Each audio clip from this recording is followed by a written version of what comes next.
എൻ്റെ പ്രിയപ്പെട്ട കലാകാരികളെ, കലാകാരന്മാരെ, ആർട്ട് വിത്ത് ഹരിദാസ് കുട്ടത്തി അഥവാ AHൻ്റെ പുതിയ ഒരു അധ്യായത്തിലേക്ക് എല്ലാവർക്കും സ്വാഗതം.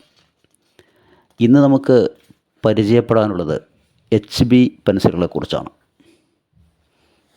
അതിനു മുമ്പ് നമ്മൾ കഴിഞ്ഞ ക്ലാസ്സിൽ വരഞ്ഞുകൊണ്ട ദി മൊണാലിസ എന്ന ചിത്രം ഞാൻ എൻ്റെ വാട്ടർ കളറിൽ ചെയ്തു. ഇതിലെ കളർ ടോണുകൾ ഒന്ന് ശ്രദ്ധിക്കാം. ഇതിൽ പല ലെയറുകളായാണ് കളർ ചെയ്തിരിക്കുന്നത്. ഈ ലെയറുകളിലൂടെയാണ് ദി മൊണാലിസ എന്ന ചിത്രം ലോകം ശ്രദ്ധിച്ചത്. 1503 1506 ഇടയ്ക്ക് ലിയനാർഡോ ഡാവിഞ്ചിയാണ് ഈ ചിത്രം വരഞ്ഞത്.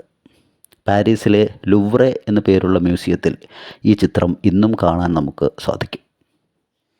അപ്പോൾ നമുക്ക് നമ്മുടെ HB പെൻസിലിലേക്ക് തിരിച്ചു വരാം.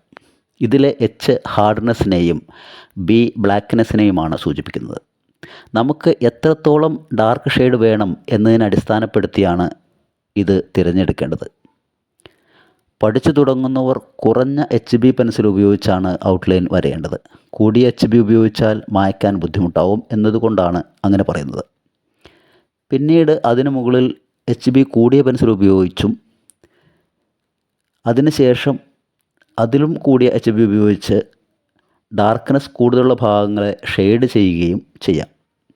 പഠിച്ചു കഴിഞ്ഞാൽ നിങ്ങൾക്കിത് 2 പെൻസിലിലേക്ക് ചുരുക്കാൻ സാധിക്കും. ചിത്രരചനയിൽ HB പെൻസിലുകളുടെ പ്രാധാന്യം നിങ്ങൾക്ക് മനസ്സിലായി എന്ന വിശ്വാസത്തോടെ നിങ്ങളുടെ സ്വന്തം ഹരിദാസ് കുട്ടത്തി. നന്ദി, നമസ്കാരം.